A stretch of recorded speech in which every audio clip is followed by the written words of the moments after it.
بسم الله الرحمن الرحيم الحمد لله رب العالمين وصلى الله وسلم وبارك على عبده ورسوله الأمين نبينا محمد وعلى آله وصحبه ومن اهتدى بهديه واستنى بسنته إلى يوم الدين.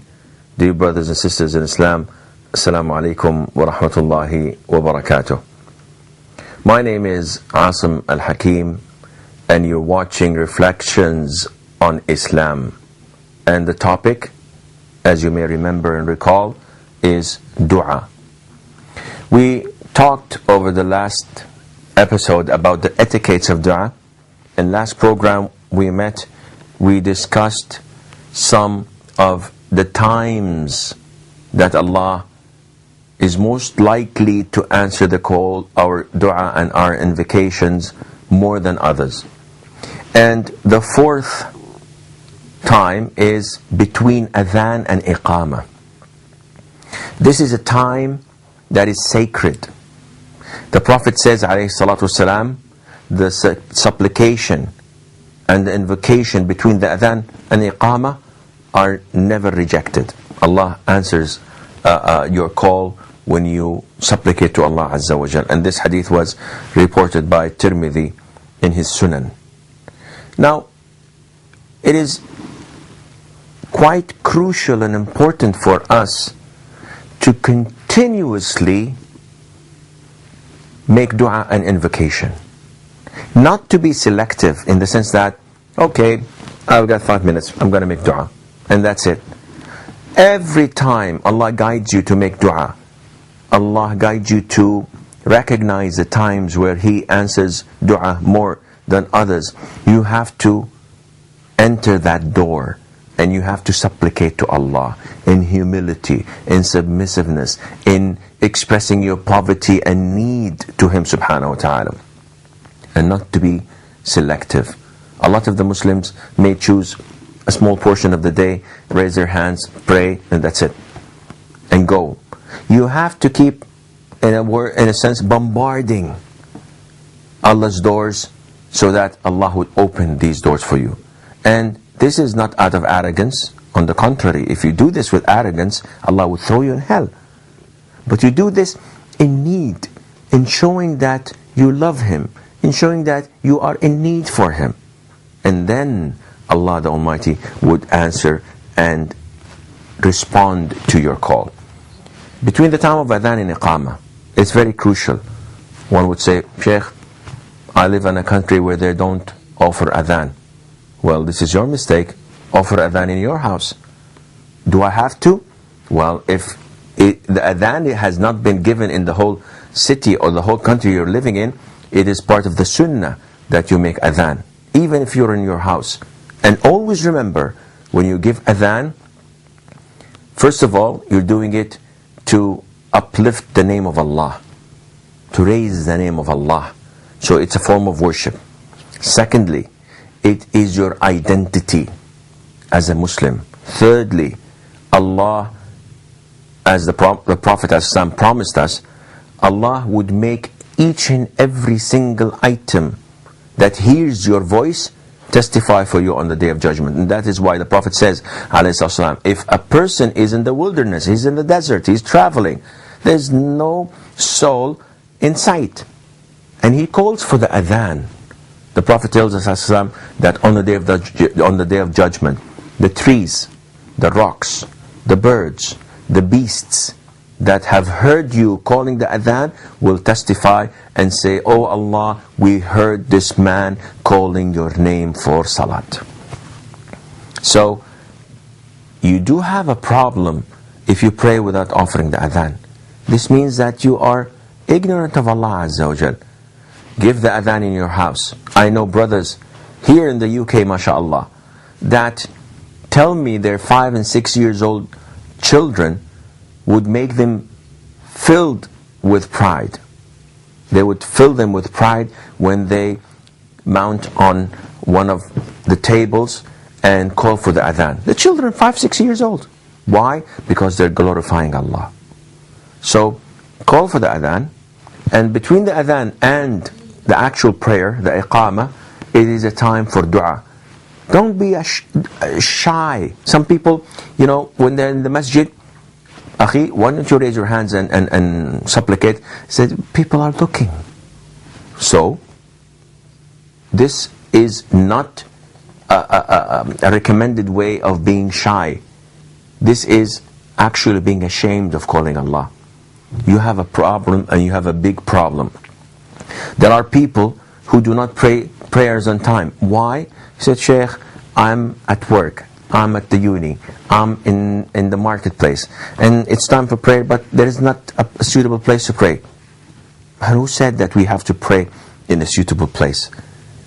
Allah Azza wa Jal, when He mandated prayer, He did not instruct us that either pray in your synagogue, your church, or your masjid, or your prayer is invalid. This is wrong.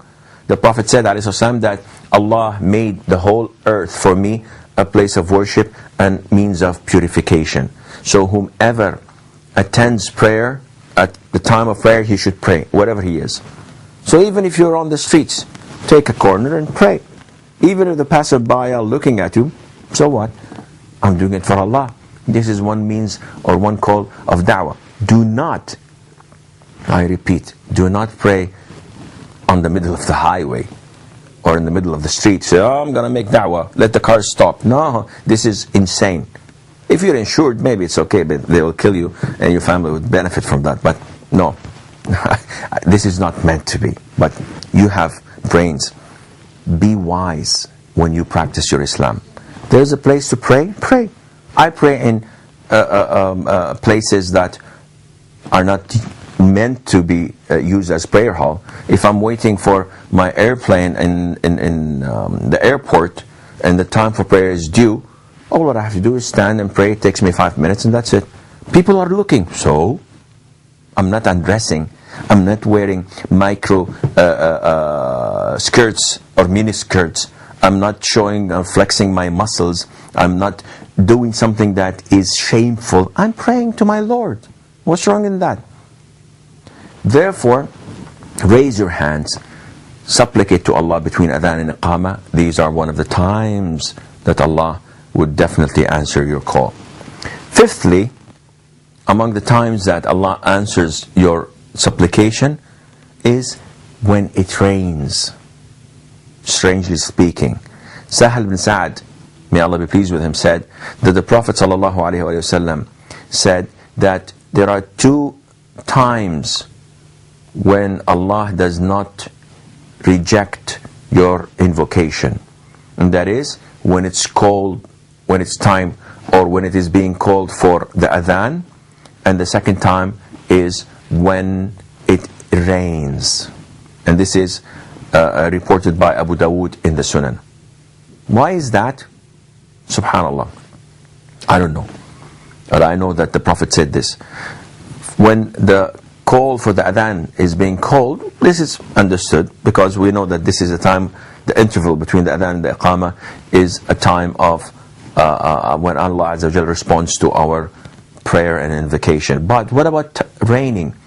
Well, it was part of the sunnah that whenever it rained, the Prophet ﷺ would go out in the rain, exposing his arms and parts of his chest so that he would be touched by the rain, and he would say that this rain was close to Allah Azza wa Jal and it's a blessing. So we do this, we believe in this, and we know that this connects us as individuals to Allah in everything we see. It's not only the masjid, it's not only the Muslims, even the environment. We take care of the environment. We take care of animals. If rain descends to us from the heavens, and the Prophet says it is close, it was close to Allah the Almighty because it's coming down from the heavens and he's seeking Allah's blessing, we also every now and then walk in the rain. Not to sing, I'm walking in the rain, but I'm fulfilling the sunnah of the Prophet ﷺ. I'm doing the Prophet's sunnah by exposing parts of my body, not soaking myself so that I would get the flu and maybe fall sick, but just to get a touch of the blessing of rainwater. And this is why the Prophet tells us it is a time when Allah answers your supplication. It's a blessed time when rain falls upon us. Sixthly, the Prophet tells us about an hour during the night time, and he did not specify which hour it is. So the whole night is a time of supplication. You never know. Is it in the beginning, middle, or at the end? It's a time of supplication. The Prophet says, alayhi salatu wasalam, at night time there is an hour that no Muslim asking Allah Azza wa Jal at that hour of something that is good in the dunya or in the akhirah, Allah would give it to him. Meaning that if he does this, Allah would answer his supplication or invocation, and Allah would give it to him. And this is every single night. It's not one night in a month or in a year. No, every single night. And this hadith was reported by Imam Muslim in the Sahih. Of course, night time, you either spend it sleeping or you spend it in something that is useless. Lots of the people use it in going to nightclubs, going to pubs, wasting their time, being wasted themselves, and not recognizing that this is a blessed time for them to supplicate and to make dua to Allah the Almighty. Seventhly, there is a time on Friday that if you supplicate, Allah Azza wa Jal has designated this time to answer your supplication more than any other time, because we know that Allah is there 24/7 and Allah listens to our supplications and invocation. But He has designated certain times, and He told us subhanahu wa ta'ala that these times are more or highly more recommended for Him to answer than any other time.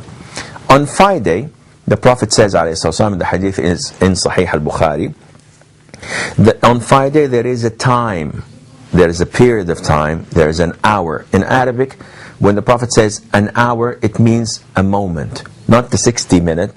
It means a period of time that can be a moment and not a 60 seconds a moment, but a moment of time that when an individual Muslim prays to Allah Azza wa Jal, asking Allah for something, Allah would give it to him.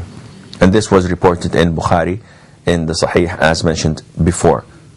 Okay, what time is it? So that we could be able to try our best to invocate to Allah Azza wa Jal in them. Well, scholars differed over so many opinions. Some say when the Imam enters the masjid for the Friday khutbah. One say when the Imam sits down. One say when the Iqamah is done. One says this and that. The most authentic opinion is that it is the last hour of the day of Friday that precedes sunset, that precedes Maghrib. And in so many parts of the world, of the Muslim world, if you go on Fridays, just before the adhan of Maghrib, an hour or so, you'd find righteous people sitting, raising their hands and supplicating. This is not a time for people to go to the masjid, because it's between Asr and Maghrib. So it's about 3 hours. People have gone, prayed Asr and gone. Yet if you come an hour before sunset, you'd find people sitting there supplicating to Allah Azza wa Jal, following this hadith, and Allah would answer their supplication.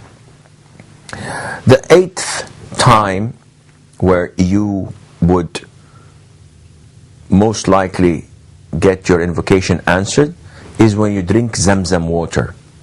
What's Zamzam water? Is it a fizzy or something, a soda? Or, no. Zamzam water, as Muslims know, it is the water that comes from the well of Zamzam in Mecca, next to the Kaaba. And this started when Ismail, when he was a child, he was thirsty, when he was abandoned by Ibrahim, his father. Ismail and Hajar were left to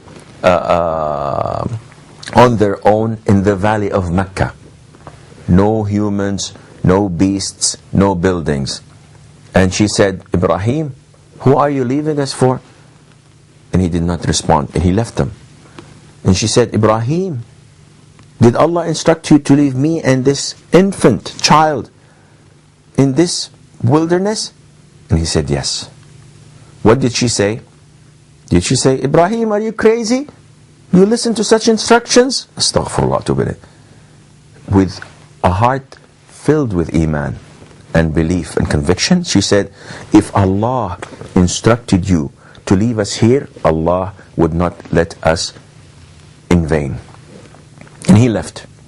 And she kept on going from Safa and Marwa, as we do in Sa'i, going to the top, looking for any means of life, any means of living. She has no food, no water, nothing. No credit cards, no cash, there are no outlets. It is a complete isolation. She kept on going from Safa to Marwa 7 times. And then she could not find anything. Her son was crying out of thirst, and he was digging the earth with his feet. You know, when someone he's a child, he's an infant. Haram. So if you would like Allah to answer your calls, if you would like Allah to respond to your prayers and your invocations, you have to make sure that your income is halal. And we've gone through this, so I'm not going to repeat it over again. The fourth reason is being uncertain when you invoke Allah Azza wa Jal. The Prophet says, ﷺ, when you invoke Allah, never say, Oh Allah, forgive me if you wish. Oh Allah, grant me money if you wish. Because, Oh Allah, have mercy on me if you wish. Because Allah has no one to force him to do these things. So when you say, if you wish, as if you are forcing him and you are giving him the choice. No. When you pray to Allah, say, Oh Allah, forgive me. Now, Duah and the format, it's a verb that is called in Arabic fi'l amr. It's an order verb. But it depends on the people or the person or whom you are addressing it to. So if I talk to my child and say, do this, this is an order. If I'm saying this to one in my level, do this, this is a request. I'm not ordering him, I'm requesting him, because he can say yes or can say no. But if I'm saying, do this to Allah, who is someone who is superior to me, then this becomes as a dua. And I cannot say to Allah, Oh Allah, cure me if you wish. But if you don't wish to, it's okay. No, this is haram. You are humiliating yourself. You are asking Allah in submissiveness and declaring your poverty. Therefore, you do not make an exception, say, if you wish. No, you have to go straight to the point and say, may Allah forgive my sins, or Allah cure my illness, or Allah pay my debt, without saying, if you wish. The fifth obstacle is when your heart is not present. And we went through that before. And we said that one of the etiquettes that you have your concentration. It is impolite to go to an interview and the one interviewing you for your job is talking to you about a subject, and you're thinking about, today at 5 o'clock I have to go and play tennis, and I have to do this, and I have to do that. And when you wake up and he says, so what do you think? It's impolite to say, sorry, I wasn't there, I wasn't with you.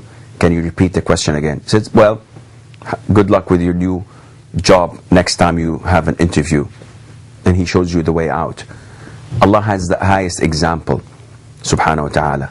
You do not supplicate to Allah, you do not invoke Allah when your heart is not present. It has to be there, otherwise this formats an obstacle.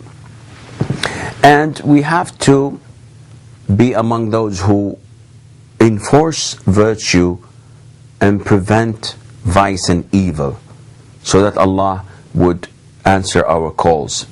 If we see things that are evil taking place and we don't do anything about it, if we see people on the wrong track and we don't guide them and we don't teach them to the Quran and the Sunnah, yet when we go back home we supplicate to Allah, Allah would not answer our calls. The Prophet said ﷺ, by whom my soul is in his hand, and that is Allah. By Allah, you must enforce virtue and you must prevent vice. Otherwise, Allah would send upon you His wrath, and then you would call Him and He will not respond to you. This means that it is not a choice of ours to enforce virtue or not. You have to give da'wah, you have to teach people, you have to show them what pleases Allah and what does not, and you have to say to things that are wrong that these are wrong and try to avoid them and try to prevent them. Otherwise Allah would not forgive your sins and would not answer your supplication, and Allah would send His wrath upon you. The last and seventh obstacle is illustrated in a hadith. The Prophet says ﷺ, there are three whom call upon Allah Azza wa Jal, and Allah the Almighty would not answer their call. Subhanallah. It's very important to know this, because you don't want to be among them, I don't want to be among them. But who are they? Well, listen. The Prophet says, a man who is married to a woman who has awful and bad character, Allah Azza wa Jal, and he does not divorce her, Allah does not answer his invocation. A man who lent another person money and he did not take any documentation to prove that, and he did not have any witnesses on him lending him that money, so Allah would not answer his invocation. And a man, this is the third person, who gives his money to someone who spends it unwisely, like a child for example, and then Allah would not answer his invocation. A lot of the Muslims may know this hadith, yet fail to understand the meaning of it.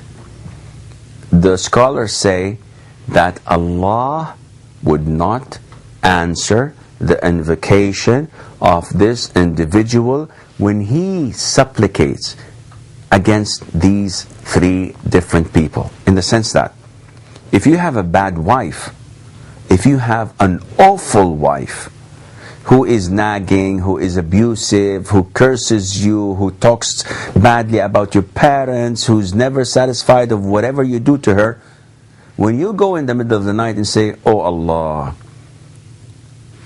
let me get rid of this woman, oh Allah, curse her, oh Allah, put her in hell, oh Allah, let her die, oh Allah, let her be crippled and blind. Of course, this is not advisable. Don't try this at home. But if this happens, if this is how your wife is, do you think that Allah would answer your call against your wife? No.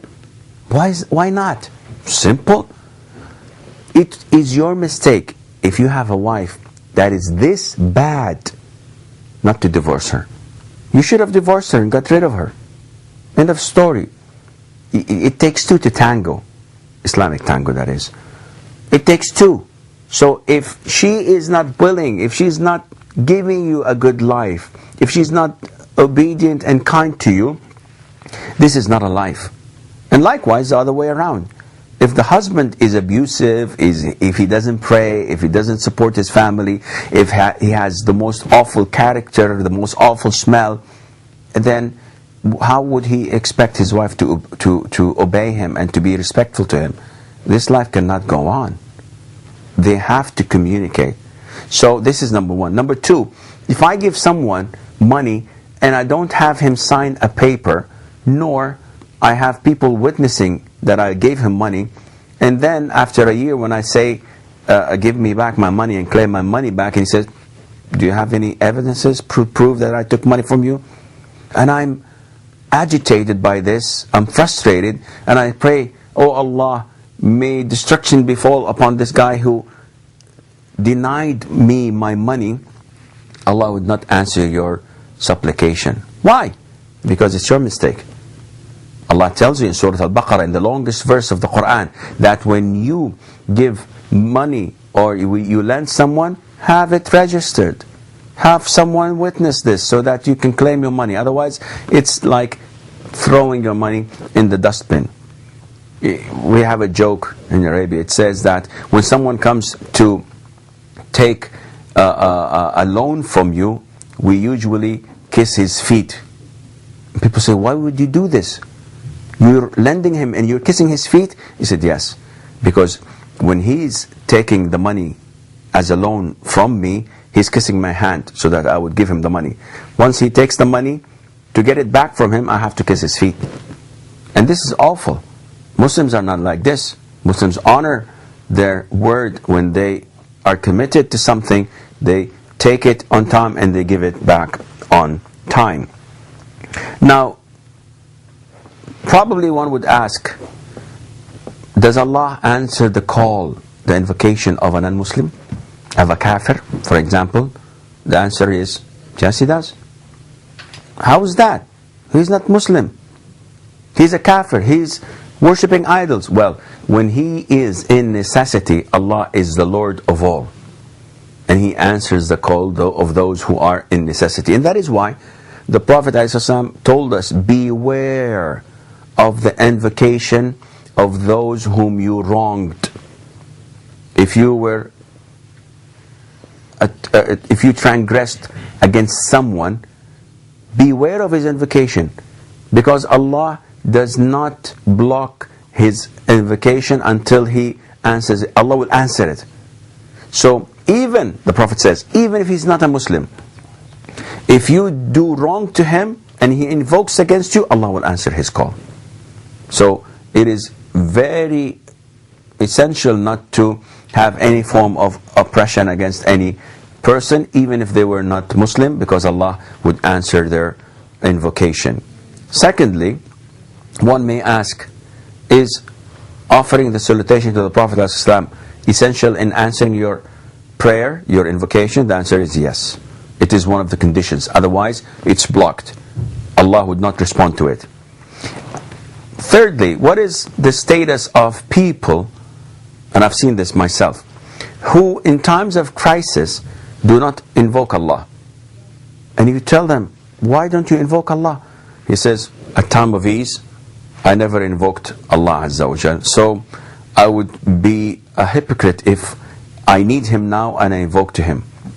What's the ruling on that? Well, whoever does this would be probably in great danger of being thrown into hell. Because Allah says that those who are arrogant and refuse to worship me and invoke me in times of crisis, they will be thrown in hellfire with humility. So beware of doing this.